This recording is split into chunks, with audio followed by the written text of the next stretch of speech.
whole world in his hands. He'll spill with J&J. This is the review of Extreme Rules 2022. God damn, my voice is something else. What are you giggling about? The Fiend is here finally. It took fucking long enough. Shit. Well, I mean, not anymore. You ain't.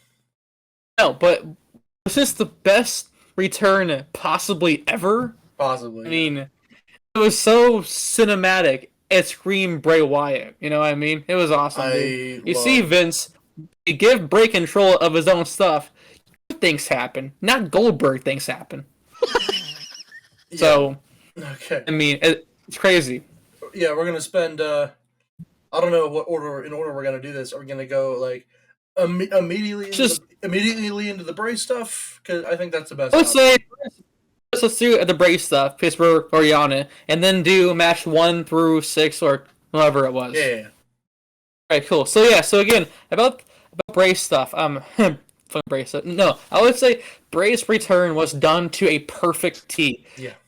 Everything about it was just so crafted precisely. Like, it was crazy. I mean, sometimes it was goofy. I'm like, yeah, I guess with Bray Wyatt stuff, either you love it or you hate it. But there's no gap. It's so controversial. That's why he's still being talked about for the last 9 years now. You know what I mean? Where he's such a dominant figure in terms of his gimmicks. Because even though when he was booked like shit, he tried his best to make it work. The whole shit with Goldberg to Orton in 2017 to the whole John Cena bringing his ass to Mania 30. I mean, like, Bray is like in a way like Cody Rhodes or like The Miz or like Benjamin, where they're given terrible booking, but they just make it work into a better thing and then they get better. You know what I mean? But what is the future for the Fiend though? I mean, that's the thing, dude. I don't even know it's the Fiend. The Fiend, yeah. I mean, is it just fucking Bray Wyatt again, but more evolved? Is he like the devil? Yeah, saw on the TV. That's the funny thing, is that people thought like after all the puppets from the Funhouse were there, down by the barricade, it was the Fiend, but it was everyone was like, Bray's back. But, oh, wait a second. Yeah, but instead, it just comes out of that forbidden door. Oh my god. Tony Khan. Hey guys. Kenny Omega comes through the door. Yes. Yeah, I got suspended, and now I'm here. Look, guys, I'm a gamer. Comes out dressed as Sans. What, guys? It's Halloween season, guys. I'm a gamer. Oh my god. Bucks go. Oh my god. Kick. Okay, this is my fault. Okay, anyway. Yeah, dude, quite honestly, when it comes to, like, wrestlers from the 2010s and on, Bray's up there for me. Like, as far as, like, consistent creative, storytelling, like, as far, like, when it comes to, like, full fleshed out characters, there's just nothing, there's no one else really tops that shit for me. Bray is a creative fucking genius. I mean, I think we all know this by now. I mean, the fact that... Let's say that Bray is the epitome of... Like, so, if you go back to what you just said about the 2010s, he's had maybe the worst booking of the 2010s, but he's had the, like, best character. But you don't care after seeing something like what happened last night. I mean, like, to me, I feel like in the next 2020s, he'll be a better character than he ever has possibly before. I mean, because he's still pretty young, and his character can be like 50s. You know what I mean? And right. I hate comparing him to, you know who, but someone like The Undertaker, who was old as balls, but he still had the character where it still worked for him. You know? Right.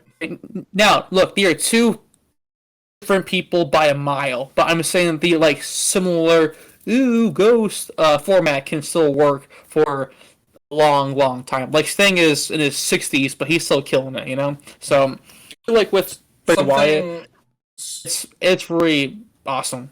Yeah. You Okay. know. Something I'm curious about, James. I know when it comes to like wrestling, one thing I don't know about your stance on this is like I don't know how you feel about like over exaggerated or just eccentric or cinematic characters. Can Yeah. you put a little insight on that for me? When it comes to like cinematic matches and cinematic characters like Bray Wyatt, I don't mind it. I really enjoy it. It gives that cool entertainment aspect to it. It gives you that feel, a connection with them. And when Wyatt came back, I'm like, what? It's pretty cool, but how's he gonna do it this time with the White Rabbit conspiracy theories, with all this cool, Mhm. Pac-Man stuff in it? Like, could it be someone else? Because we saw that from Lucha Underground, where Karrion Kross was a White Rabbit there. You're right. Huh. Wow. Damn, James. Yeah, like I guess Triple H just stole that idea. No, he didn't, obviously. James, But yeah, yeah, no, James is no. like, I'm gonna give this sports entertainment thing a try. Hey, see, Because when anyways, oh, sorry, James. Go on. Sorry had about that. you had like Bray Wyatt's and Triple H's creative collaboration together, you get great Mhm. storytelling with it. Yeah. He worked with them with the Wyatt family NXT back in 2013, 2014 era, and that was a huge success. Right. Yes. Easily. Now we get to see it again, but this time an advanced, much enhanced Bray Wyatt. This time not as the Fiend we saw back in 2021 and 2020, but this time we see him as a transformed Bray Wyatt. But what kind of Bray Wyatt, though? That's what excites me the most.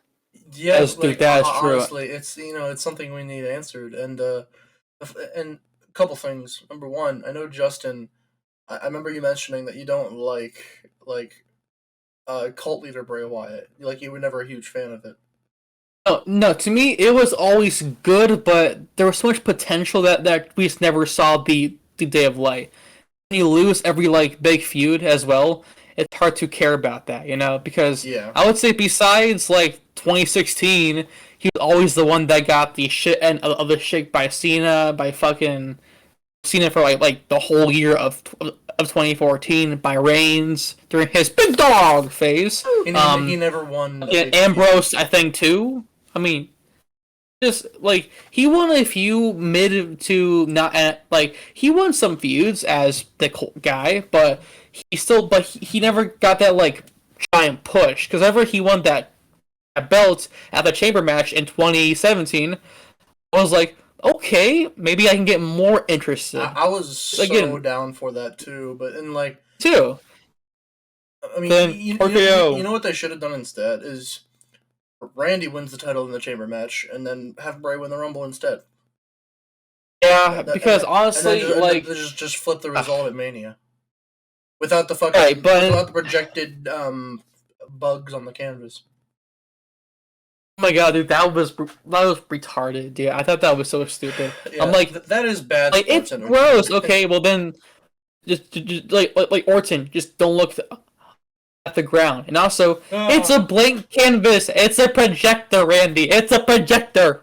Stop. uh, Think with your brain. You know. oogity I mean, boogity. it was so PG, like the worst way possible. Ew, Yeah. that's gross. Okay, well, Orton is a man. Worms, Fucking maggots. give a shit, right? Exactly. It's like full of maggots. It's like no, fucking dumbass. Then and but speaking of Orton and Bray Wyatt, then we had the 2021 feud with Bray Wyatt and Orton, which I loved their match at TLC, but the one at Mania was fucking dog shit and ruined the Fiend for life. Okay, Yeah, because at least at least it took Orton to murder Bray Wyatt with fire to beat him. that Versus, was actually getting to my other point that I was trying to make. Um, yeah, is that that killed the Fiend, and that annoyed the shit out of me. But two questions here. One is like, well, it's the first one's less of a question, but it's more of just a grief.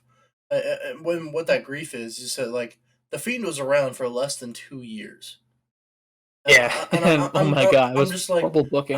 man, that kind of like if there's no longer the Fiend, that kind of annoys me because like obviously this return is fantastic. Yeah. Just a huge Wyatt fan in general, but like if we're no longer going to see the character the Fiend, like Yeah. I'm like, aw, like that means like it was just that was it. I'm just like, and, and it's probably a better decision for Bray to It have is. just a fresh start overall. But I'm like, part of me just like is really upset that like if there's no more Fiend, then aw, yeah.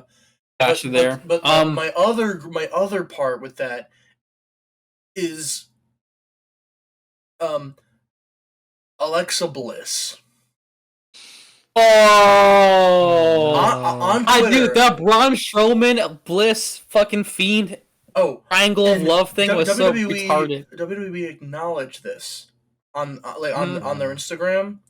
Like Yep. they did a tweet of a Bliss saying, "Oh, welcome back, old friend." I'm like, I thought you cost this guy a Mania. Like, why are you Right? friends? Like, It doesn't make sense, dude. if she goes Bliss back in the with if last 2 years. Oh my god. okay, part of me like I hate being this guy. I hate being like, I'm like, oh, you don't get it. But like, whenever certain people like talk about the Fiend or how the Fiend went, and they're like, oh no, Alexa joining him makes sense for this and this reason. I'm like, it doesn't make. I don't care. I don't care whether or not it makes sense. I care about what is good. Guys, we got a lot to talk about here with the actual show itself. Yeah. So, first match, right, James? That Well, was, well, I I mean, believe it was. What's up? hold on. I mean, that was kind of a weird end. Like, I mean, We have a whole show to talk about, buddy. I know there's only 6 matches. Hey, All right, fine. six I mean, matches. we're only like 13 in, so Hey, haven't even started the actual show fine, whatever. Let's review get yet. let's Yeah. get this All done. right. Sorry, All everyone. right, bro. No, dude, that was awesome. And again, we can go more in depth about it at the end of the show, obviously. But no. So we had Liv Morgan versus Ronda. Wait, nope, that was number 2. Fucking Justin. We had Wow. the Bruising Brutes people boy bar Warriors gimmick stiff Sheamus, Stiff. Pete Dunne, not Butch, Pete Dunne, and the guy who ended the career of Big E, Rich Holland versus Oh, Imperium. And dude, this match was fucking it was so great, dude. I loved it so much. you want to hear? You want to hear something? What's up? Might be my match of the night. Honestly, that's a good call. I mean, Yeah. I would say Finn and Edge, and this match was like the highlight of the night. I mean, I love that this match like a lot, dude. I thought it was just so fast paced. It was so done well. And James, this is your first show back that you watched, right? Like what, 2 years almost, right? Ever since Becky announced her pregnancy. Damn, that's crazy. So that is a giant. So James, how was your first match watching it back? How was your first match in 2 years from this company? Felt like I was watching a rejuvenated, younger version of Sheamus out there because him and his crew were tearing the house down in front of the Philly crowd after AEW was there. Just saying, and What? But, Yeah. Fucking Mark. The AEW crowd, sure. Yeah, nah, James. No offense, but all that was 4,000 people less than this one. So stop. Okay, stop. Okay. All out is their WrestleMania, dude. Like, Right, and it was no, 11,000. The I C mean, show was 15,000. Okay, I mean that's why to me you can't like you can compare the two, but this isn't about this today. overall, now I you enjoyed say the match. that. Yeah, it's true. Hey, We're all gonna right, fucking fuck it. Who cares? Just go on, James. Overall, I enjoyed watching it. It felt like, again, Triple H's NXT's black and gold blueprints are all over this match because that's Yep. what he wants. He gives us great wrestling matches and he gave us great booking right here. And I believe Sheamus is getting another push like he did 10 years ago. 10 years later, he's getting it again. And now with his crew, which is, I can't say their name, but Pete Dunne, Rich Holland, killed it. Of course, Walter was thrown like a rag doll throughout the whole matches. That was awesome, Gosh. dude. But, hats off to both competitors. I mean, both teams. But my pick was, Team Sheamus in that one. I enjoyed that. Oh, It was Imperium. L. now that we're talking about the matches, I can't help but mention and new Second-time champion. Two-time. Two-time champion, baby. I got every match right in this card. So suck it. I missed one. Did you? Okay. One. So did James. As well. Right? Yeah, boo, James, boo. James, you could have won it! Well, hey, man. What would have happened if me and James both... War games. No, games. Honestly, that's impossible. Like, it's not impossible. Well, we could tie, but like in that scenario, we couldn't. I'm just saying in the future. Be co-champions. Yeah. But like we would either have to agree on everything or get the same amount of matches right, just yeah. I'm just saying what happens. I mean, shoot. I mean, we could if that ever happens, here's what we could possibly do. We could possibly, if you guys are of course down for it, for our 2 out of 3 rule, you guys play rock paper scissors. Texas. You guys could pull a rock, paper, scissors. Well, as we learned on Wednesday. Scissor me daddy ass! Ah! Yeah. Of course we involve fucking AEW fucking by accident, right? I'm like, fuck me, bro. No, but guys, from 1 to 5, how would you rate this match? Oh, this match? Yeah. It was a lot of fun. I would say 4.25. Damn. James? A great, I guess a great A, because this is a great match to start the pay-per-view. 6 stars. 1, 2, 5. No. Okay. Let's say 4.5 out of 5. Because whenever I watch a match, I always think to myself, would I watch this match again? Yes. Yeah. Whoever won, did it make sense? Yes. Yeah. How is the pacing? How is this? The whole thing is this whole feud between Sheamus and Walter has been great so far. I mean, like 2 months, maybe 3 months almost, and it's been still so fresh. And Sheamus is 43 and still in his prime. I'm gonna. Oh, there's a dog. Is that you, James? Oh no, that's the Roman Reigns. Dog. I should say JYD Junkyard Dog. Wow. Funny. Ah ha ha ha. Your dog's name is Liaki. One second, guys.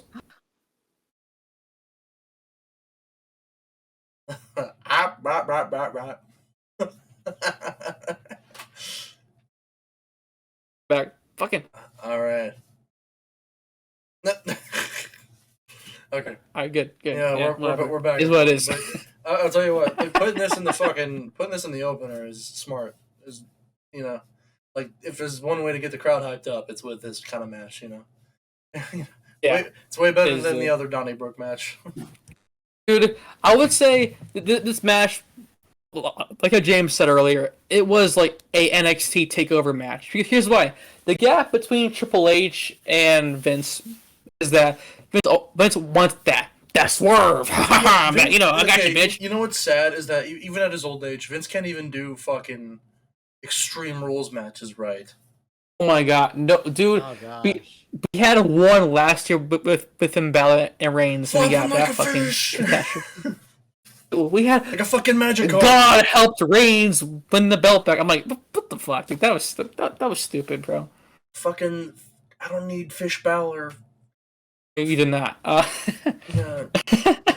Honestly, I don't remember if it's a Botchamania thing, but like someone put like Pokemon audio, like a Magikarp, like Carp over.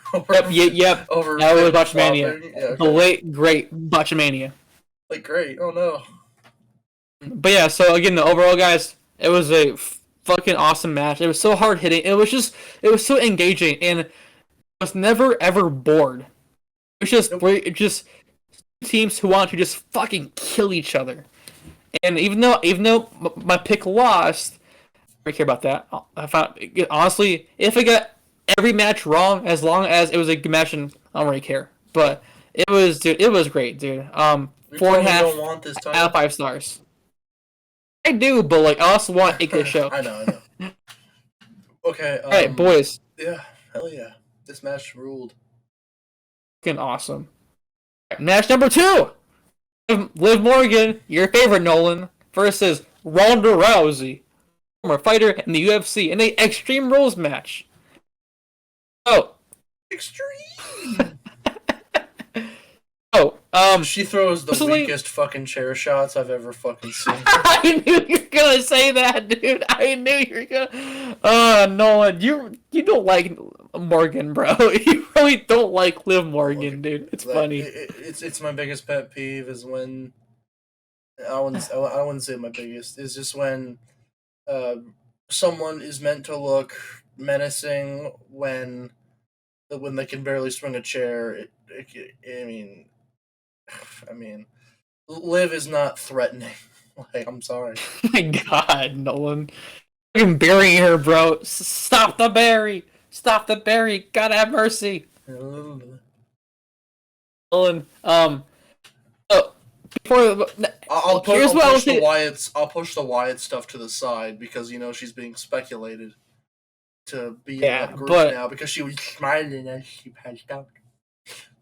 Like, please stop. All right, so we're gonna lose half our subs because I shit on Liv Morgan. I won't lie to you guys though.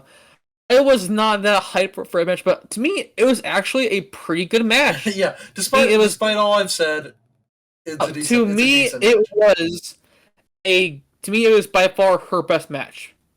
Yeah, Morgan, it was by far because even though she has weak chair shots, okay, same as Hulk Hogan, he was it's fucking terrible. So, but I would say there's too much air resistance on that chair. It was not sloppy. It was so clean, and the spots were pretty nice. Here's my issue, though.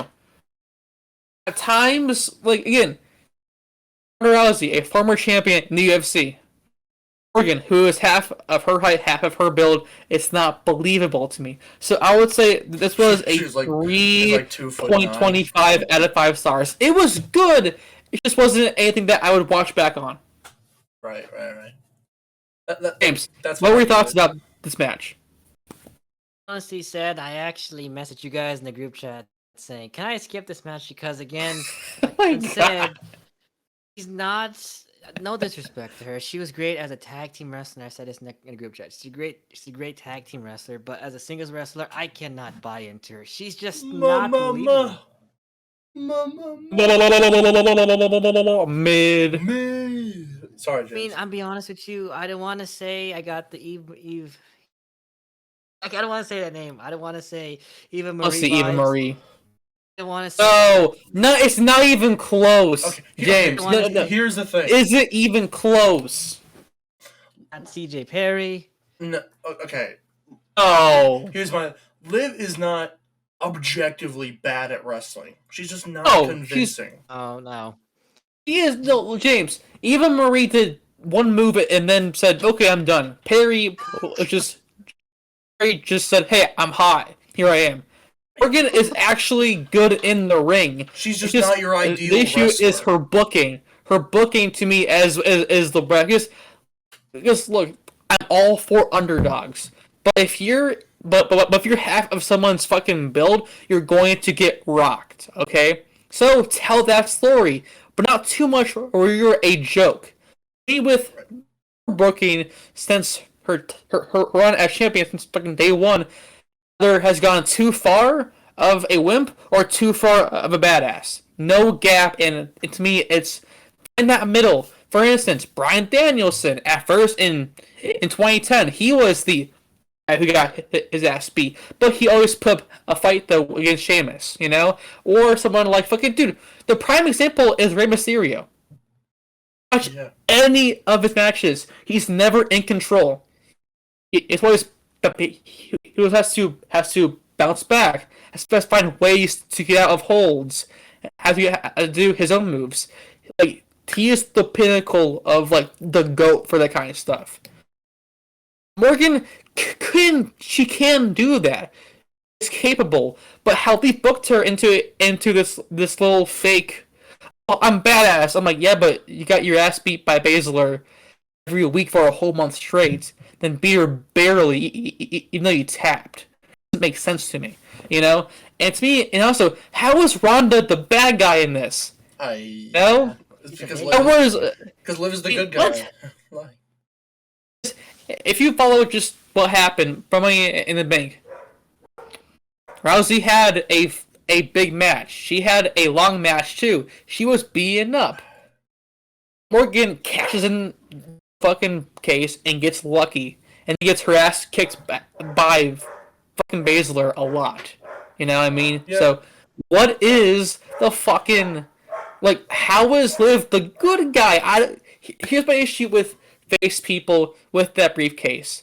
Because the only exception was John Cena. He won a fair match against I think it was Punk in 2012. He won a fair match. So he goes, hey, here's my case. I want you on Raw next week. Versus, oh my god, you're injured! Yay! Here's the briefcase. 1, 2. I'm like, that is not a face move. I'm the good guy. Right? Yeah. Woo!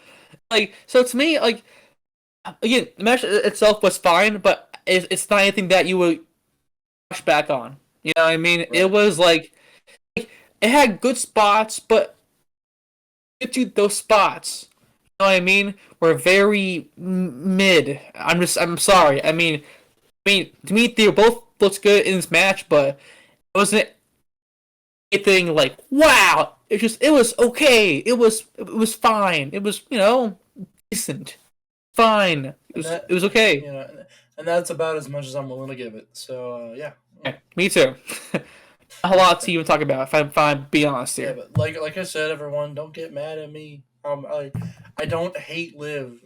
She's just not. Your opinion is different. Okay. Anyway, yeah, she's not a bad wrestler. Eva Marie is a bad wrestler. Liv Morgan. Yeah. Sorry. Lana is a bad wrestler. The bad wrestler. Leslie. Liv Morgan is good. Liv Morgan is not a bad wrestler. She's a good wrestler. She's just not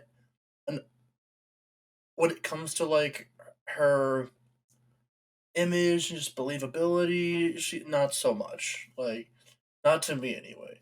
If someone could prove me wrong, feel free, but comments and call us all fucking dipshits. That's okay. Yeah, and while you're there, leave a like. I'm just kidding. and subscribe for more content like this. Yeah. So, for more shitting on people we don't like. I'm just kidding. So guys, any thoughts about this match before we move on?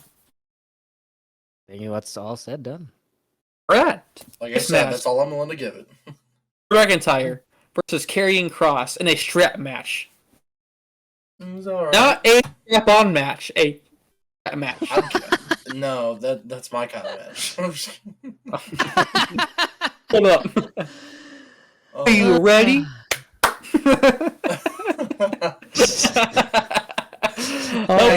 Pages. Stop! No! Stop! Don't say a word out of your mouth. Paige is fucking stop. Her name is Saraya. No. Bad guy. Oh, sorry. Yo, Chico, you're a bad guy. All right. So, James, what are your thoughts on this match between Drew and Karrion Kross? It's his return since the horrible match, last year from WWE when he wore that gimp outfit. Remember that?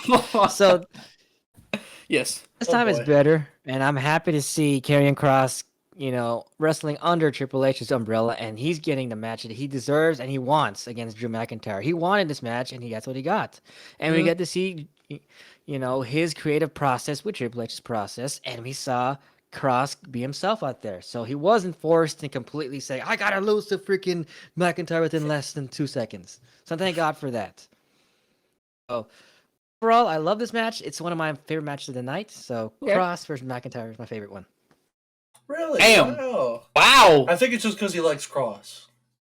Well, not just that. It's because I just want to see him get a better push because his NXT was great when he won the title last year, and fucking Vince, took a shot at him. Yeah. Okay, here's my thing about this. Is that I feel like the match could have been better. Yeah. And here's a little why. bit. Like for me, like Cross is like what worked in NXT is like Cross was this killer. Mhm. But I feel like it's what you should have done is just like before going to McIntyre, just have him like decimate some people. Excuse me. She did. Yeah, he decimated like Gulak on SmackDown. Yeah, that was it pretty much. Yeah. Yeah. Call him Pray Gulak. But here's the problem.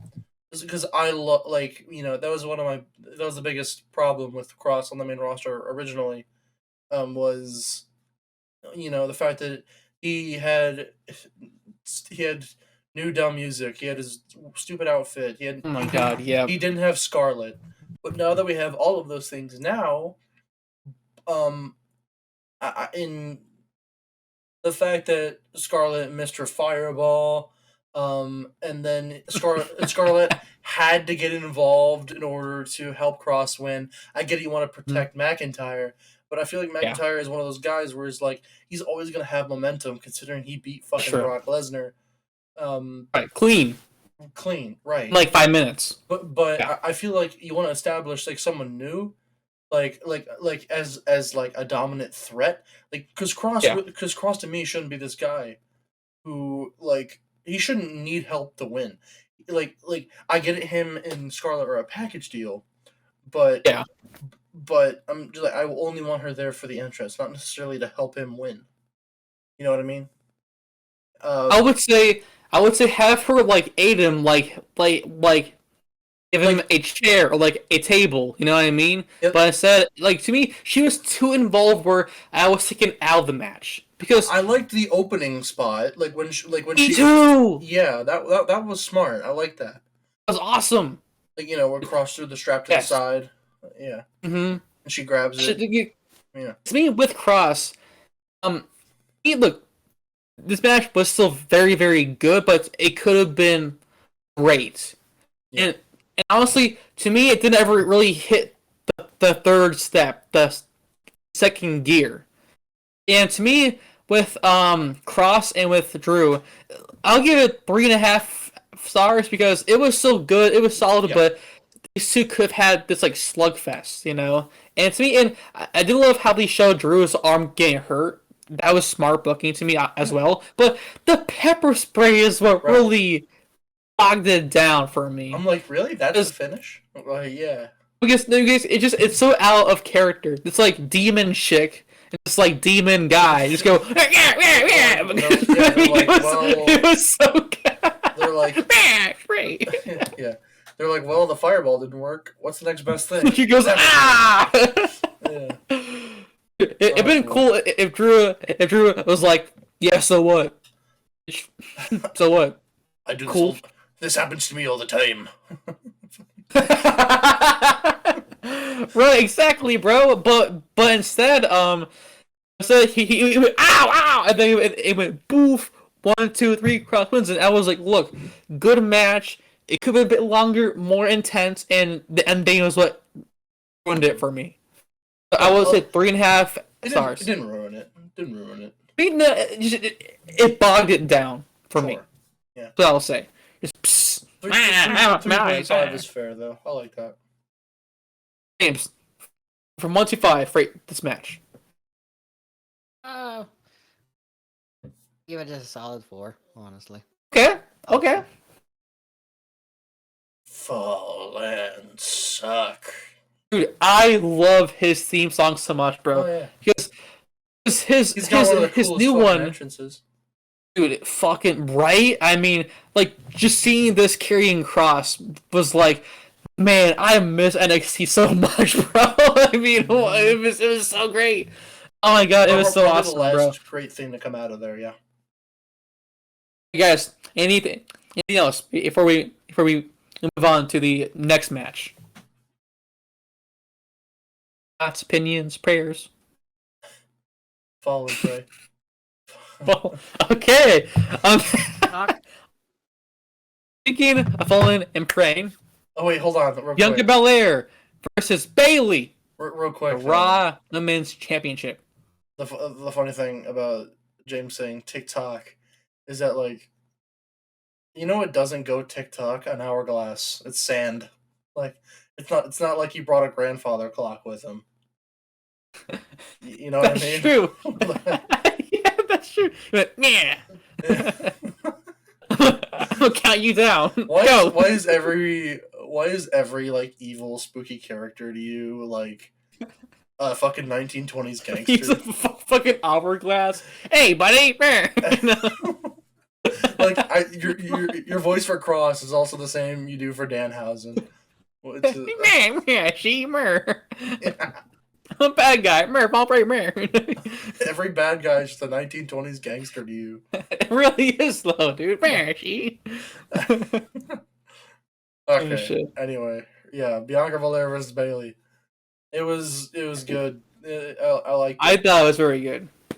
I liked it a lot. Double KOD was fucking awesome too. Yeah, I mean, like, shit. dude. Like fucking Belair is something else, man. Absolutely. She is a future Hall of Famer. I'm saying it right now. Yeah. She is a future Hall of Famer. Like, Same as Bayley too. Because like she's one of those wrestlers to where it's like, well, then again, I said the same thing about like Bliss, but look where she's at now. But I feel confident. Well, especially with Triple H in charge now, is that I don't see Belair going anywhere like toward the bottom of the card, like ever. No. Zero. Like, No. she's like the biggest success story other than the Four Horsewomen when it comes to the women's division. Ever be the John Cena of the women's roster. I am fine with that. Seriously. Like, she's Her and Flair, yeah. please, that'd be fucking awesome. I would say Bianca is,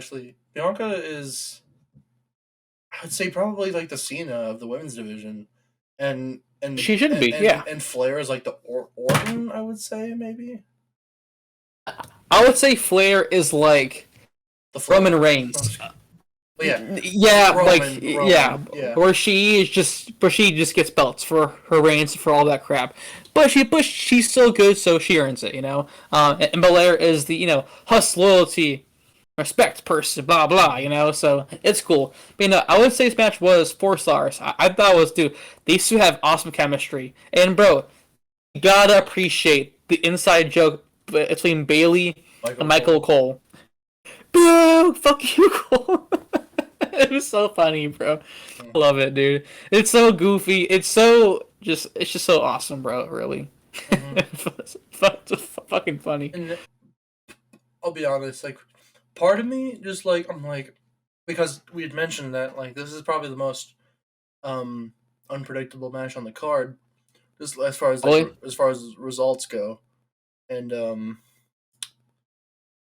because like I feel like they could have gone either way because it's either protect Bianca and have Bayley win not by pin but by climbing a ladder, and Right. or just have Bianca win and Bayley's protected by not being pinned. Right. Like this is one of those matches where it works either way. And like when accompanied by like shit like Bianca double KODing Sky and Kai, and KODing Bayley onto the ladder, I'm like, that's a sick spot. And fucking Johnny Mundo called. He wants his That was awesome, he dude. wants his Oh my shit god, back, dude. This match, it was like again, the pacing was great. I would say it was perfect pacing, probably, and Yeah. the spots were very fun, very unique, and the story being told was also very good. And I would say this is my second favorite match of the night. No, third. Yeah, I'll say third. Like right at 3, because it was great. I mean, and like these two, just their craft is just so polished out. They have great chemistry. I want them to fight even more. Like how Yep. I can we got Becky and Bianca more. Just have that, but with Bailey and Bianca, please. You think Bailey wins the title in a future match between the two of them? Shoot, maybe, because no, I would say Bianca might pull a John Cena and have the belt for like over a year, and then just fucking lose it. Like, who knows? I can see that happening. Bianca, Alex, just to me, she is the pinnacle of what they need for that division. She's strong, athletic, great on the mic. She's over as fuck. And it's so hard to book a face as champion nowadays. It's crazy because you get Adam Page, it's like But yeah, Bianca, everyone.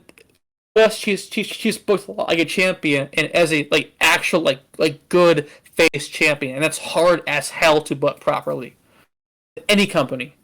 So to me, they have hit it on fucking nose. It's been amazing. It's been a great run so far. James, thoughts on this match? This match is I really feel pleased with this match a lot because Triple H invests in next generation talent, and he knows what, you're the one that'll carry a company to it's a decades of success, and that's why I saw in Bianca Belair right here because. You guys said she's like the John Cena, female version of John Cena, and I see Charlotte Flair, as you guys said, Roman Reigns, Randy Orton. I see Charlotte Flair as Triple H, claiming all the belts, being arrogant, being all the pompous, prick out there. That's true. That's good. And wearing the robes and just you know what? I own this shit. And guess what? Bow down to me. And that's why I see in Charlotte Flair right there. Oh, okay. Now with Bianca Belair, it's something it's relatable because she talked about her package of how she struggled as an athlete. In her beginnings, and you can just relate to that as a human being because at the end of the day, what are we? We're human beings, and felt that with her package. And when she got to the big leagues in WWE and how we all fell in love with the sport, it really brought her true side of it, and that's why she's success because she followed her passion. Same thing how John Cena did it, but the Indies instead of Bianca Belair going to Performance Center. So this really brought the best of what our next generation talent is going to look like and how it's going to carry WWE. Forward. Yeah. I would say for the next 10 years, we're going to see a lot of Bianca, and that's awesome. By the way, James, I wouldn't necessarily call OVW the Indies. But yeah, it was pre. It was just NXT. Was before NXT. Secret camp, training camp over there. Yes, John Cena, the indie wrestler, makes so much sense. Cena, Brock Lesnar, Benjamin, yeah, Indies, totally. Hey, MLW Tag Team Champions John Cena and Brock Lesnar. Lesnar, dude. Shoot, guys, 1, 2, 5. How would you rate this match? 4. Okay, same answer. James, you? A solid 4 as well. I just thought that in Io Shirai, when she got the freaking KOD, she landed head first. I was like, oh, she. Oh, dude, I cringed at that. I was like, no. And no. Here's what I was also about. If you see the replay, her arm was right on the rope doing this. I was like, oh no, because it can go, easily. So I was like, oh shit. That spot was scary, but dude, that was awesome, bro. And again. These have just such great chemistry, really. It was awesome. Well, let me tell you, it's such a fucking refreshing sight to see James so positive about a WWE event. Why? It's fucking weird. I mean, he didn't even bother to watch at the castle. He was like, yeah, we know. I'm like, dark side, James. Yeah, it's just, you sold out. and I always question about that. It's just... Triple H is a wrestler as well, and he cares about the sport. He knows what he wants and we don't want because he lived and breathed in the ring, and he wore those boots, and he's completely you know what? My father-in-law's a fucking idiot, and all he has is money. Yes, Outdated, but he's a fucking crazy idiot. Yes. But what he did at NXT was completely like what Ring of Honor was, but with the extra budget, and that's what I saw in NXT right there. Yeah. I feel like what it is that to Vince, whatever made him laugh was considered good in his eyes. My God, yes, dude, that's true. Vince, and also in his role too, everything had to be a fucking swerve. Yeah, No, Yeah. just clean cut match. It was like, yeah, but after you have a pills, yeah. It's like, dude, just have them win in clean, boom. And like every single time Triple H brought someone up that he completely got from the Indies and made it homegrown, he had to cut him down, treat him like shit. I'm like, what's the Worst point one of bringing to is the main Karrion roster then? Cross. That Aaron is the worst Cross, pull up Yeah. ever I've Keith Lee ever as seen. well. Oh my god, Keith Lee, he's to quote Scott Steiner, saw him like this. So Single. then beat the Bearcat. I'm like, what? Tennis skirt. Oh my god, he did the have a skirt. spur, the fucking tight ass singlet. I'm like, dude, let's have him beat Keith Lee. It worked for how many years? Yeah, what annoys What? me? What annoys me sometimes is just like, I'm like, you know this works, but you just have to change it to make it your own original idea. Like, Also, And he beat Orton in 4 minutes on a pay-per-view Yeah. easily. Did fucking nothing. What? right, like that was And just the most just- confusing shit. I know you're a football fan, but tell me this analogy is correct. Vince, the Jerry Jones of pro wrestling. Yeah, that's true. You know, He's the Michael Yes. Vick of pro wrestling. Vince is Michael Vick. No, he's not. No, Well, no. yeah, because Vince- he's like, entertain me. Fair enough. Yeah, you know what? No, I would say this McMahon, like he is like the Godfather though of wrestling in America. If we're be honest here, he is. Mhm. He saved a very outdated fucking territorial shit. He made this bigger than ever thing. Has been going on for 50 years, fucking strong. You know, so. Obviously, he knew what he was doing, but then towards the end of his term, he was like, yeah, you know? And that's why I felt like after the Ruthless Regression era, he treated WWE like the Dallas Cowboys. Some good points, but they always kept losing. And I'm like, why are you treating all your talent like this? Losing. I'm like, Oh my god, what dude, about yes. NXT? Yes. And I'm Yes, I'm, that's I'm, I'm accurate. sure the more you talk about football, the more we're gonna lose our viewers. So, Right? Yeah, so it's just fucking, they be Right. like, what's a ball? Never heard of it.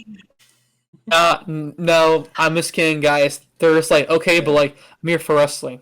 For fucking, sports. No. Right. Okay. Anyway, Which, by the way, this to me was by far match of the night. Edge versus Finn Balor in a I Quit match. Oh, it was so good. Yes. Dude, Yep. the ending, yo, Edge, dude, Edge. Look, oh my god, I can't fucking talk. It's that fucking awesome, bro. The ending was amazing. Like I'm saying, like 10 out of 10 worthy to me because it took 4 people, a whole faction, to beat up Edge. Edge just didn't fucking quit. Okay, I mean Ray is Ray, so he was oh my boy, and then he fucking hit, and then we had fucking Beth come out, and finally Beth was like, hey Rhea, you fucking bitch, and that was awesome too. But like, it screamed good versus evil, in the like best way possible. Edge is the embodiment to me of a face nowadays, But and Balor, I dug his cool mask. I thought that's pretty cool. it's like Yeah, it looks like a knockoff Hellraiser. it's cool. Yeah, it does. It does. Yeah. That's cool to me, you Yeah, know? it's nice. Bad. And dude, how he did I'm and a here's what porcupine. bro, since also he's a heel, dude, I was mad. He's doing his little thing, but he went slow. I'm like, no, you dick! Because I guess he was Well, when he became the prince, what he does is like he'll go up on the first one, like Yeah. and then Yeah. just stay there, but the Right. music keeps going, which nice touch. I As a guess. heel though, he's like, fuck your crowd chance. Well, yeah, you can't give them what they want. Exactly, yeah. And I was why are you doing the Miz thing? oh yeah, sorry. In like Boss. 12. Yeah, so seeing that little detail is what I miss about wrestling mainstream wise. But yeah, so guys, what to you was the the best part about this awesome match. Okay. Speaking of details, in this match, there's a few things that I liked, of course, but this match overall, as far as like storytelling goes, one small thing that I liked a lot was the fact that like when Ray and Dom interacted, like Dom just went straight for it. He didn't care anymore. Like Right, that was awesome too. Need me go. Yeah, it was only when he was in the ring with Edge, and Edge was like, "You fucked up, young man." It's just that was awesome, and then bro. kicked him in the dick. Like that part was not like that's what gives me hope. That I'm like, yeah, Dominic can be a good heel. He can. Yeah, and like I said in the It's prediction, punchable. like I said in the predictions video, like the Triple H saved Judgment Day, and at first I did not think the way to do that would be adding Dominic Mysterio to it, but I was wrong. Right? No, because and also like I would say, the story being told was just perfect. Like honestly, like this is probably my like top 10 matches of the year, possibly now. It's a match I would watch again, but like it didn't need blood or like cussing or like overbooking. Because this meet is the good way to overbook. It's the good way where because it's been a turf war pretty much over these two factions, these two groups, if you will, and it just dude, I can't even talk. It's just so perfect on how they did it. I'll tell you what, and like between this match and the opener, the Donnybrook match, like this was the most takeover you can get, like near fall after near fall. It really was, wasn't it? Yeah, but it's fantastic, like because it's got you like on the edge of your seat, like, damn, what the fuck's gonna happen next? Like, my god. And bro, just fucking Edge being like, no, stop it, shoot. He was, Edge, you want to quit? No, stop. Okay, and a little grief with I quit matches, but it happened in this one too. But like overall, that happened. I can forgive it, but it's just like it's like, do you quit? No. The worst one was probably Bob Backlund versus Bret Hart. He said it. Like no, he didn't say shit. And Piper, every move that happened, hey, quit, like it weren't even words. It just fucking grunts. It was so fucking. Oh my god, it was so annoying, dude. But hey, though, to me, this is probably my favorite I Quit match ever. Yeah, to be honest here. Probably. I mean, it wasn't too goofy. It wasn't too over the top, but it told the story that has been doing it for like this feud has been fucking awesome, dude. At first it was cheesy. Now over like since the game got in charge, it's been a fucking great feud, really, to me. And I'm hyped because at the end of the match, Beth Phoenix, got concertoed, obviously. That was a great finish, dude. And Edge, he was trying his best to fight, but he was like, I got it, dude, don't hurt her, I quit. But then she goes, and I'm like, no, Edge, no, fuck, oh my god, it was that's great, dude, fucking heat. I love that. It was so fucking amazing, bro. And bro, like, Phoenix from the goats. Weird. It feels so weird to think. It feels so weird to me to think that Edge used to lead this faction. Mm-hmm. Like, and now it's just like, yeah, no, because Edge was Edge and Priest because they made that package for it where first it was Edge and Priest and then Rhea got added to it, and I'm like, damn, this is really promising, and I'm just like, honestly, looking back on that, I'm just like, man, I feel like if Edge were still a part of this, I feel like it could be even better. But but like this match, like in a bottle, or what do you call that, like, or in a vacuum, I should say. It is fan-fucking-tastic. It was great. It was great fucking storytelling, great action. It started okay, but then just ramped up quickly. I would say from bell to bell, I thought it was so intense. It wasn't this whole fucking stare off bullshit holds. It was just, hey, I want to kick your ass. And dude, and I'll like in Edge, dude. I'll go as far as this. This is my favorite match in the last 2 years by Edge. I would say this other one was Bryan and Reigns at Mania, obviously. But I love a good story. And to me, when you overbook, it can be amazing if you do it right. And it's just to me the best way possible. James, thoughts on this match? Did you hate it? Did you thought it was mid? Did you thought it was awesome? I actually loved it because not only was it great storytelling, and I gave this guy a lot of heat a long time ago, and I had to give him respect because you know what? Gloves are off. He's not shackled down. Michael Cole really helped tell this story pretty well. Yeah. I felt like, when he's like, "Oh, 6 sons of bitches," that's what Michael Cole said in the whole pay-per-view and during that match. I feel like I got the vibes of Maru Ranallo calling this match because he would go over That's the top. what I and thought yell. too, man. Like, Yes. I mean, it wasn't as good as, but it kind of mirrored Marinello during most takeovers.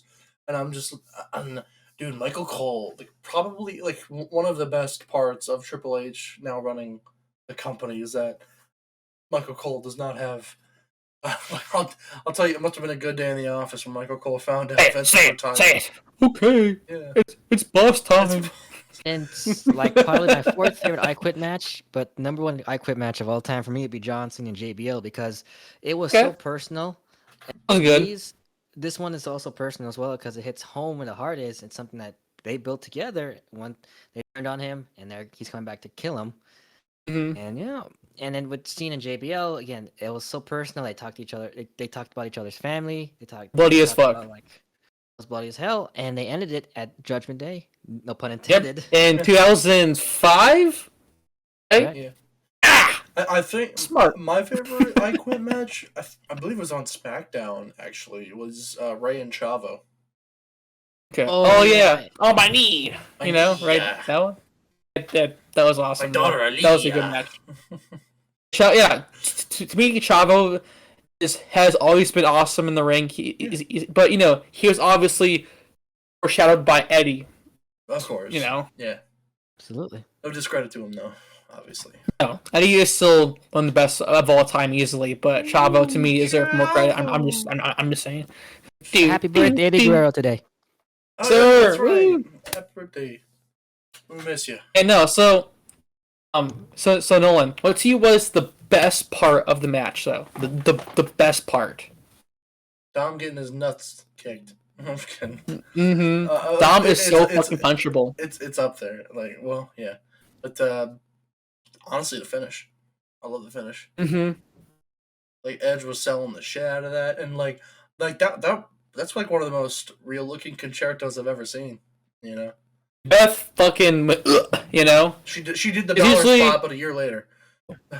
Yeah, but like it was the good it was a good version of that fish. spot. Just oh my god, guys, it's a light. What? Guys, it's having a seizure. Turn it off. Yeah, Finn just got invisible concerto. That's what he did. Oh my god, dude, yeah. But no, I would say, dude, this is 5 stars. To me, it's so close to being 5 stars. Oh, it's close. Fuck. No, because, again, I watch it again. Yes. How was the selling? Perfect. How was it being told? Perfect. And also, Finn gained that W. Finally, Finn won a fucking match, Oh my god. It's weird how that fucking works. And because me with, like, for instance, Punk and Cena, you just watch the match alone from 2011, right? There were some botches in there. It's true from both men. But how it was told from the story, the feud in general, ending, and just the hype, it's 5 stars worthy. Okay. This match, though, to me, was just... It didn't need blood. It didn't need cursing. It needed a good story. And that's what did exactly what I wanted it to be. I would say... It hurts because I don't want to fucking pull a James here, but 5 stars. 5 stars, dude. That, dude, Goddamn. probably top 5 matches of the year so far for me. Like, at number 5, maybe. That was just so fucking brilliant of a match. Like, because to me, Edge, dude, how is Edge in his prime in the last 2 years, bro? Fucking crazy on just how that fucking shit works. It's crazy. Really. For me,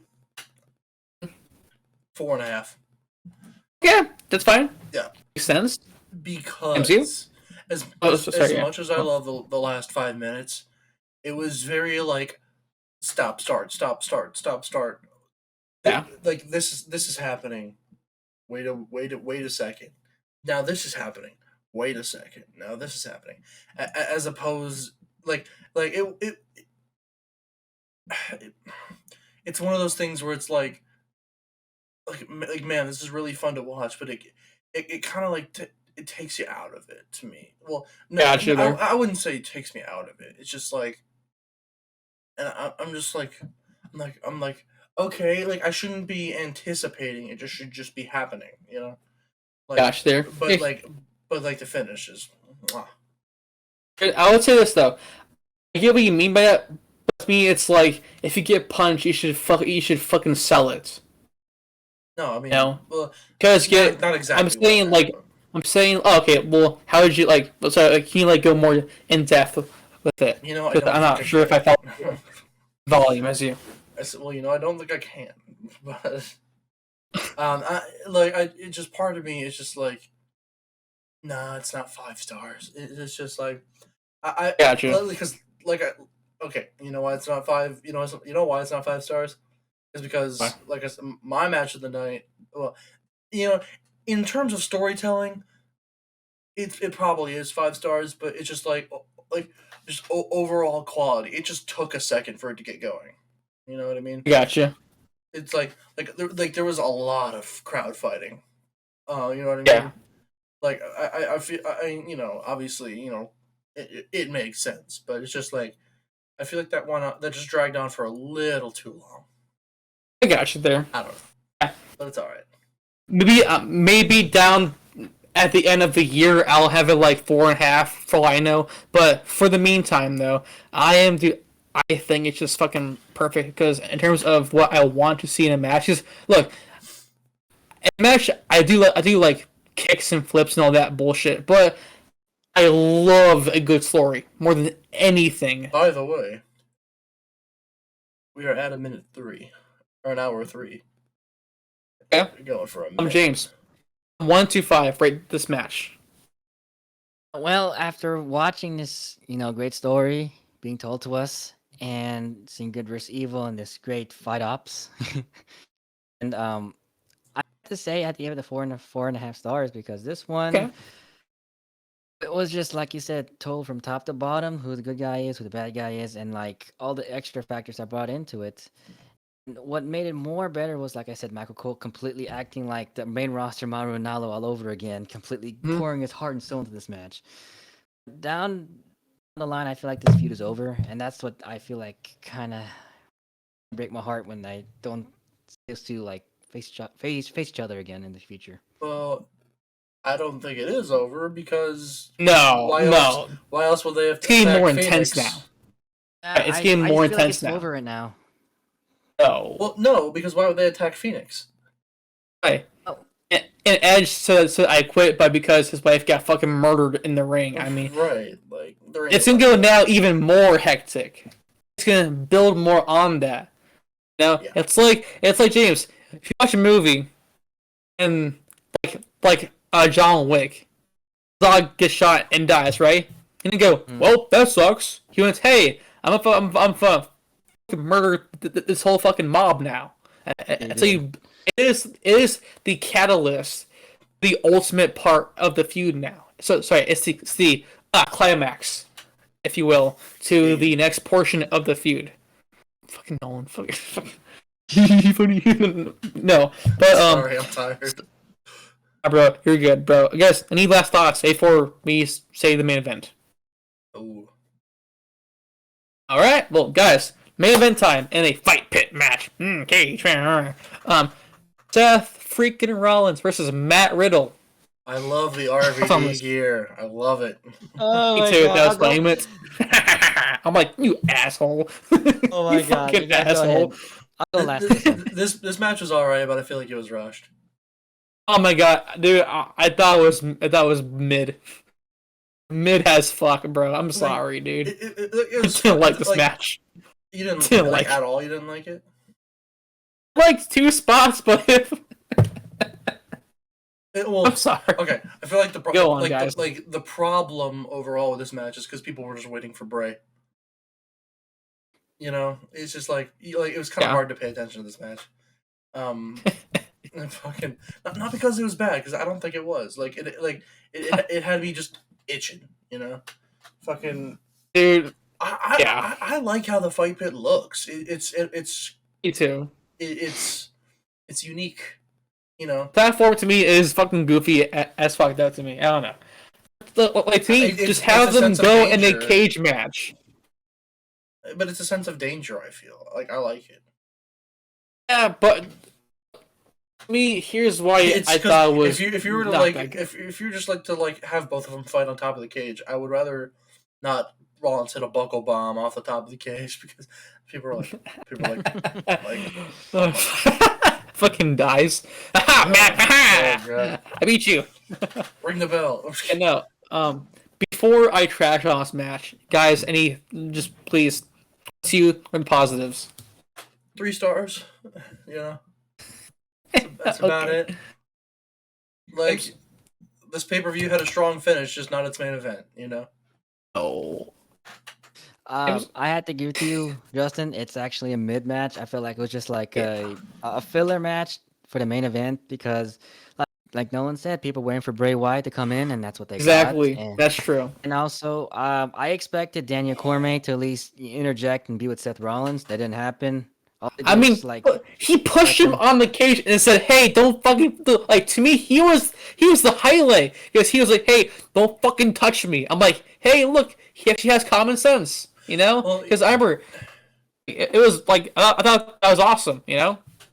You know what it is to me? How I say it, it's just like, whenever there's like a special guest referee, like a celebrity guest referee, I'm like, they really shouldn't get involved, or else it's a lame angle.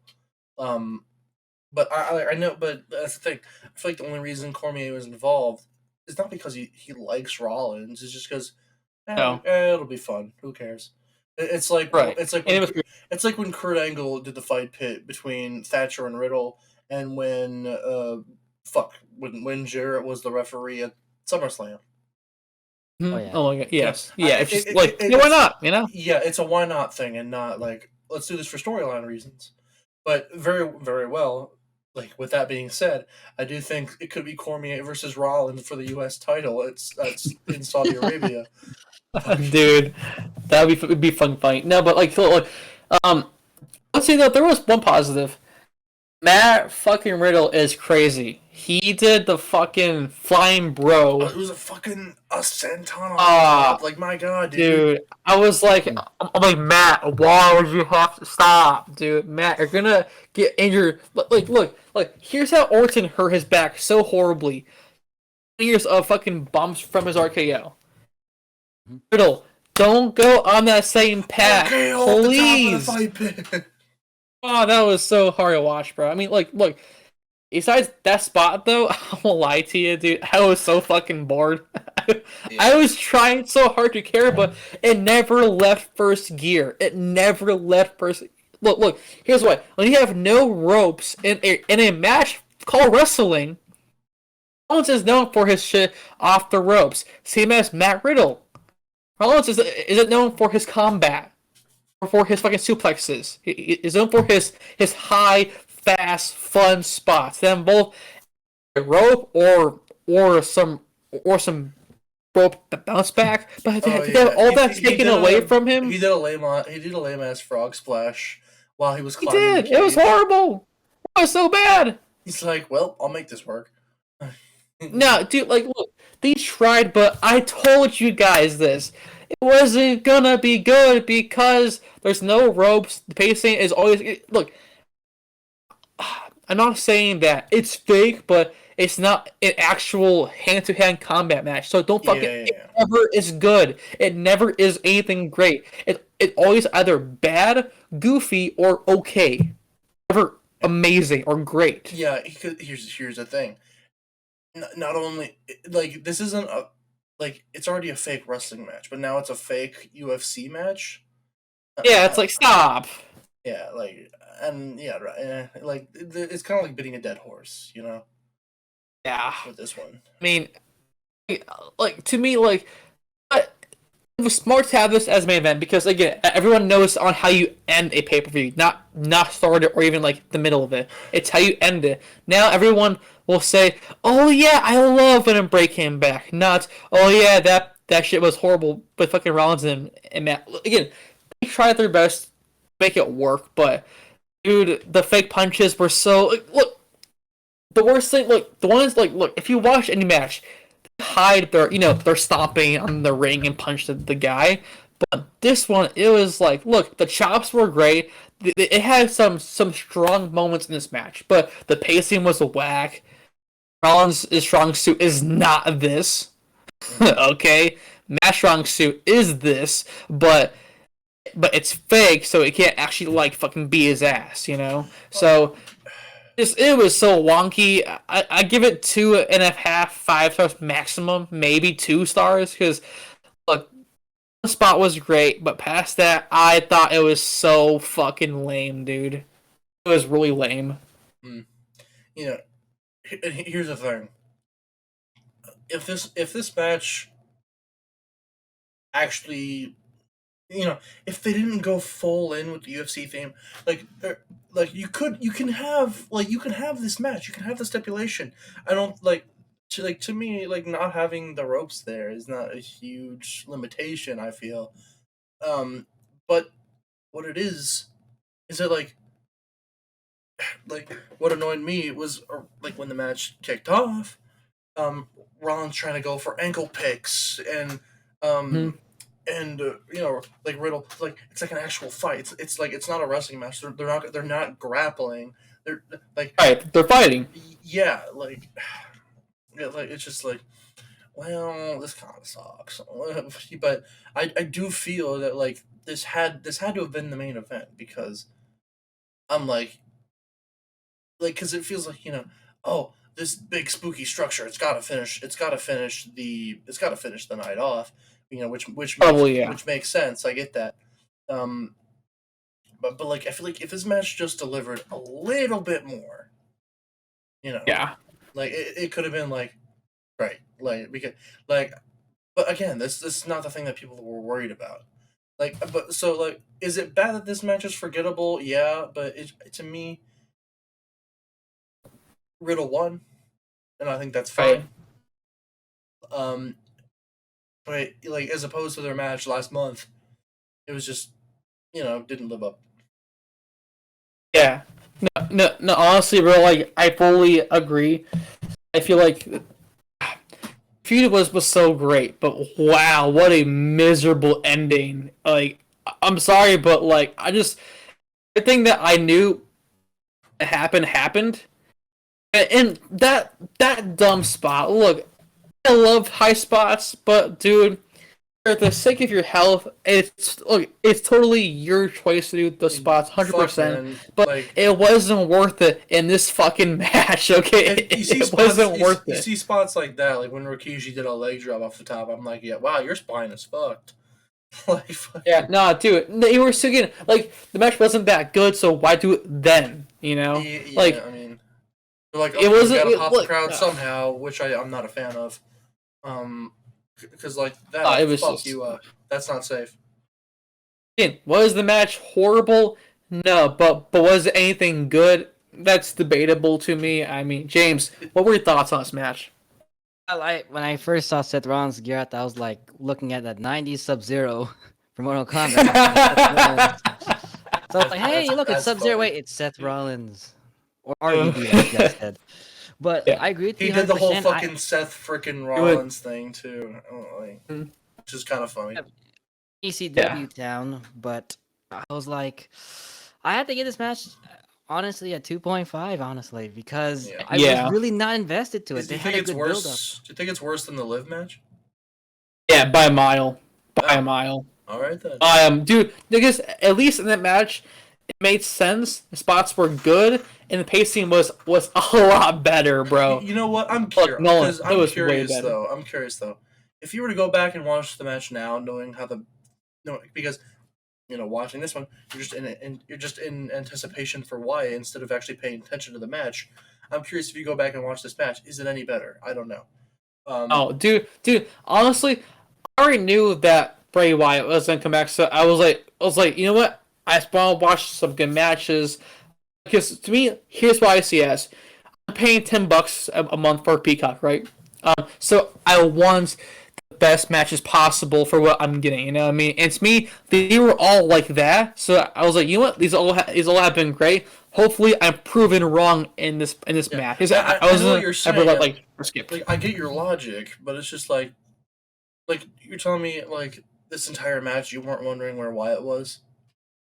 Oh, because Guys, one, one, Yeah. I was at work, and you guys told me that he was there. So no. So I was I thought you were there for it. Oh no, dude, I was at work. But you still saw And he it. said, right. So I was like, whatever. I was watching whenever I get home. I know what happens now. It's really a big deal. Is what it is. But Why then did you look at Snapchat? right, because yeah. So I was like, whatever. I was watching it, and it's fine. So I had a clear vision. No, come on, Bray, just appear. So I tried. But this match was, dude. Oh my god, it was so fucking goofy. It was like I was saying, it was like Vince Russo bad at times to me. I'm sorry, but let's not get crazy. dude, I really don't like the fight pit shit. From fucking Jake Hager and Wardlow to this fucking shit, I never enjoy it. I'm always like, skip, stop. I don't care. Just have them in the fucking ring. Honestly, go ahead. I was looking forward to Bray Wyatt coming in because when I was looking at this whole match, I was like looking at the video package. I was kind of hyped for the beginning, and when I got to it, I was like, you know what? Been seeing all the like conspiracy theories, the White Rabbit. I was focusing on that rather than watching the whole match. To be honest with you. Gotcha. Yeah. See, James is on my side with this one. But yeah, I'm trying not to be too harsh on it because Me too. the show overall I fucking loved. Like this match, it was a low point, but just it was just like for me the whole time I was just like waiting like. Yeah. Where's Wyatt? And so like I wasn't paying attention to the match because here's the thing. It's just because it is fresh in my mind, but I do remember most of the match. Like Rollins, Matt Riddle. Yeah. Yeah. It's kind of funny because the Sub-Zero joke is. I'm just thinking Riddle wins fatality or some shit. Riddle wins submission. Fatality. So. Yeah. But yeah, no. So I just gotta say, overall though, fantastic show. It reminded me of a takeover, but just how because there were no swerves or gags or goofs. It was just pure wrestling. Right. It's a match. Someone has to win. No bullshit DQ finishes. What crazy! Out of 5 overall, what do you think? So I'm weird. I go by 1 to 10 for my actual overall pay-per-views. If you haven't noticed, yeah. Well, you could just say 4.5 if you think it's a 9. No, I would say this. I would say an 8.5 out of 10 show. Pardon me? Oh, 8.5. At first, my dumbass thought you said A and a half. A out of B.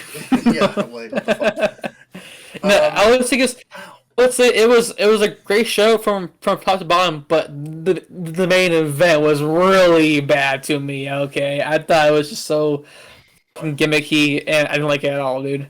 Like to me, the only actual awesome part that I loved was Cormay. That was it. Okay. Well, I'm giving it, and this is for a WWE show, as opposed to me. Well, it's Triple H. I'm not even gonna preface it with that. No, you shouldn't. Fucking For me, 9.25. Higher than All Out. Thank fucking God. Oh my God, dude. Thank fucking God. Like I just fucking said, stop comparing it. No, I'm saying because I was terrified that you would have All Out. I was like, you're like top show of the year. Oh, thank Christ. It's not like. And dude, thank heavens. Okay, like, I hate having the conversation, but it's all I fucking hear, so I will acknowledge it.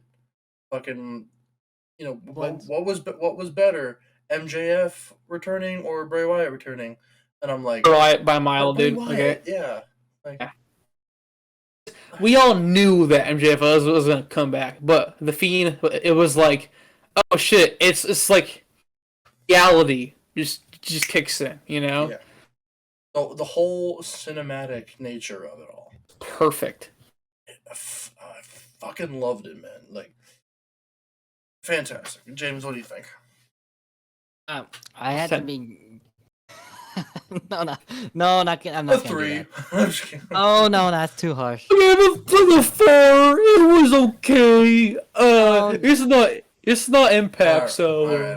Knock it off. I had to give it a solid 8 because honestly, Wyatt really got my hopes up when he came back. I felt like 2005 Survivor Series. Remember when Orton supposedly killed The Undertaker at No Mercy with the, casket match, burning him alive? He did the same thing Taker did. He rose from Survivor Series through a casket, and I feel like Wyatt did the same thing too there, and surprised me that way. He did The Undertaker, through a different perspective. I'm like, Wyatt completely helped that pay-per-view at the end. It's true. Nice, man. So, and to me, 8 out of 10 is fair because to me, a 10 out of 10 show is like AEW All Out from last year. You know what I mean? Like, it's pretty fucking high for me. But to me, though, with a pay-per-view, it doesn't have to be every match is a fucking classic. To me, it depends on the pacing of it, how much I just enjoyed the show. To me, it's a bit different than a match. It feels the most like a takeover. And I love takeovers. Just a nice, concise card. And that's the thing about All Out, bro. Is that like I make the argument where it's just like the AEW shows have. They do have longer shows, obviously, but it's much less frequent.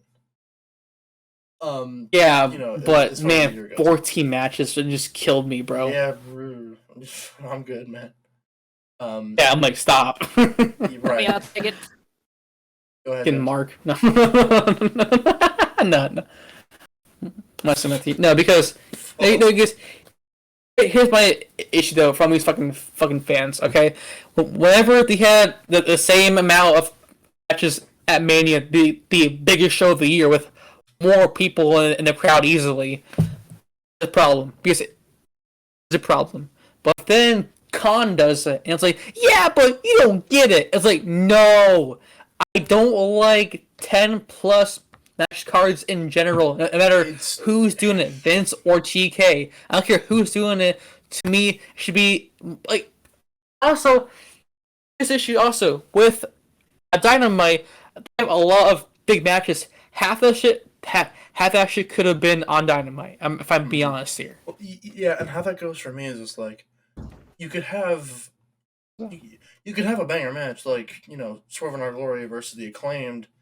You can have that match, and it could be, for me because for me it was match of the night. You can have that match like anyone on the card, and it'll still be the same quality, but you got to think like how will the crowd react, because like the crowd saved this match, and you're lucky it was like 2 hours in and not 3. Because I mean, match quality doesn't change depending on where it is. It's just like, it's just like, man, I'm like, this was a good match, but I'm fucking tired, man. Like, Yep. Yeah. That's accurate, dude. Right. I would say, here's why I think I cannot watch Rampage. Your crowd is so dead because it's because they had a whole ass Dynamite. now a whole ass Rampage. It's like, ah, fuck, dude. It's like 5 hours long. And it's even like a pay per view, bro. Oh my fucking god. Considering I'm paying $90 to go there, I'm good. Oh, damn, yeah, that's fucking cheap, dude. Yeah. I was like 4 times the price, bro. Fuck me. And you can have you'll have like likely a banger ass match like I did. So right. Death Triangle versus Aussie Open and Will Ospreay. So, That was awesome. Yes. Oh my! I love it. It was good. And fucking Dustin Rhodes accidentally headbutting Claudio's dick. So that's also there. Stop. Gosh, man. Look, the match was good, but that botch was very bad. He's doing the Devon spot, but standing up. Oh. Yeah. Okay. Anyway, fuck, man. Bray Wyatt. Yay. Yeah. Yeah. I like to say I will watch Survivor Series War Games. Oh, Christ. Yo, dude, the show was that good. Convinced a former fan to go back into the madness. Yeah. See, this shows where if you just have a good, non-gimmicky, Damn. you know what I mean by that, Papa H is a miracle worker. The fucking dude, if you see the views, almost fucking doubled because of just how good Raw. Like Raw is like, it's weird saying that Raw is a actual good show again. It was mid earlier. No. It's a good show now. Where they have a awesome roster, great booking, great champion. Like there is not one bad champion to me currently. Roman Reigns. Okay. Dana Brooke. Fuck. Dana Brooke. Dana, look, that belt is gone. Okay, that belt is no more. No, dude, okay? she's gonna be the longest reigning champion ever, not defending it. Fucking hell, dude. It's like Ezekiel Jackson, WWE's ECW champion. Hey man, when he comes back, you'll see. Yeah, they'll just never acknowledge that the title's retired. It's just I bet you right now that a random fan just has it because they pinned Dana Brooke or something. And hold up, no. Yeah. Okay. Anyway, yeah, no. Imagine the 24/7 champion in public, just running, and just anyone runs after them. Yeah. Fucking. Alright, so guys, is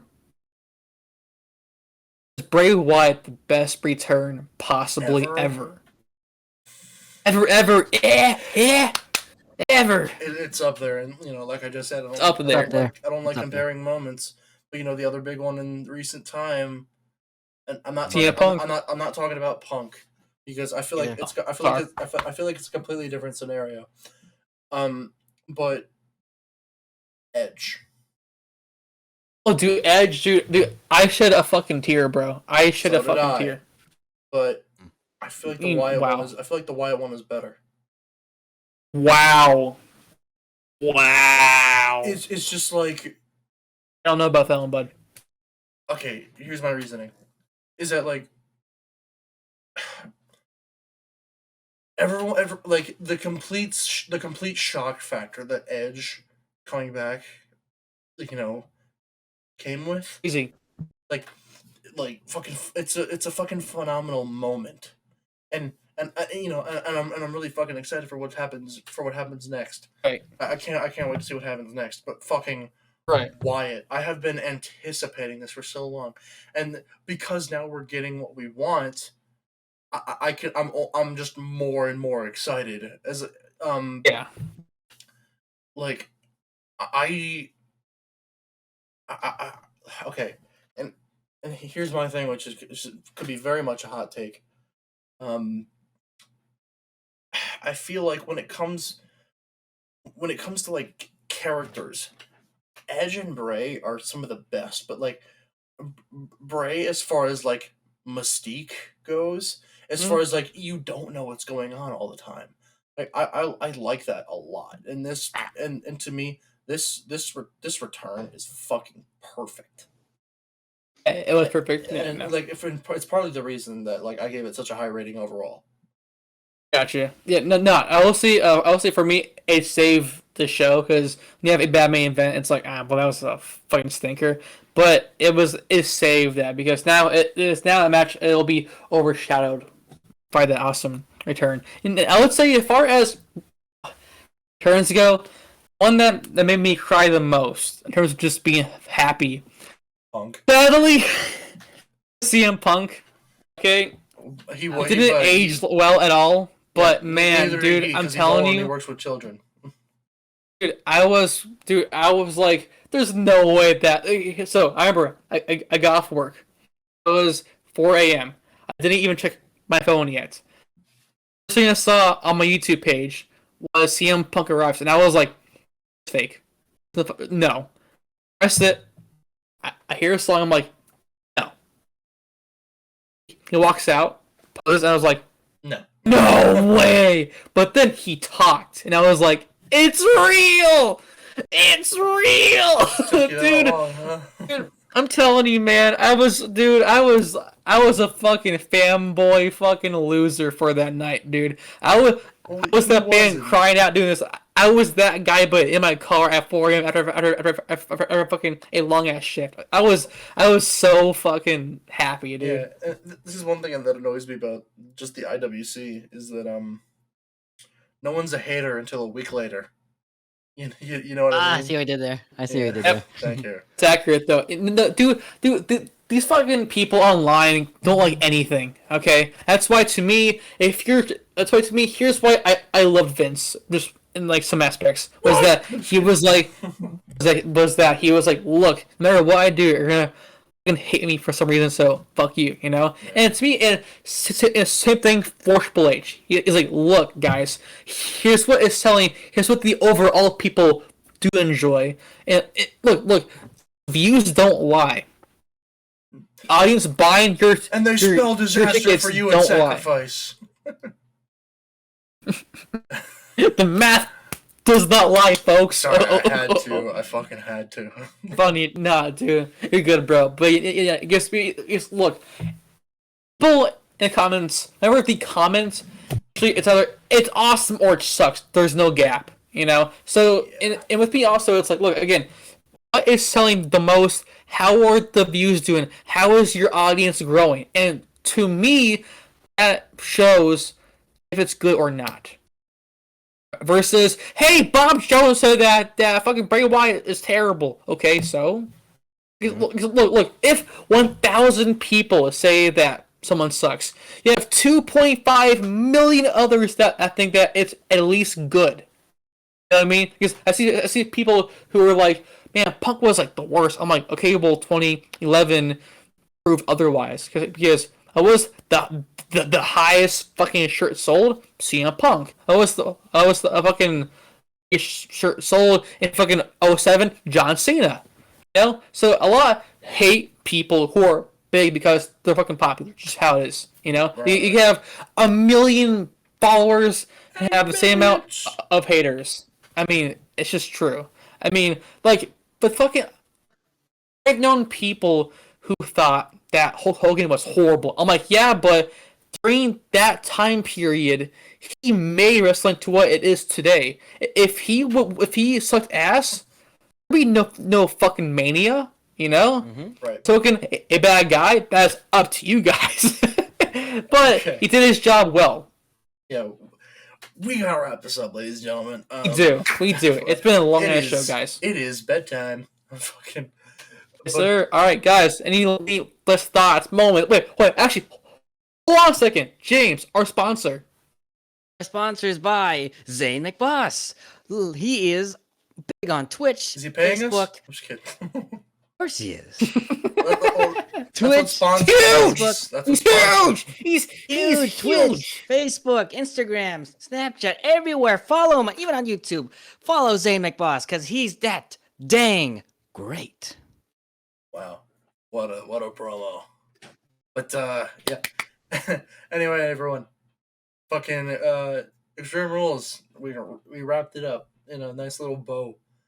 But yeah, Bray Wyatt. I'm super excited to see what happens next. But without further ado, I'm Nolan. That's Justin. That's James, and we are J and J. And instead of the DMD, But I don't know. I thought it was clever. Anyway, we are done. Love that wrestling, everyone. Take care. I love the wrestling, fellas. Love that wrestling. Woo.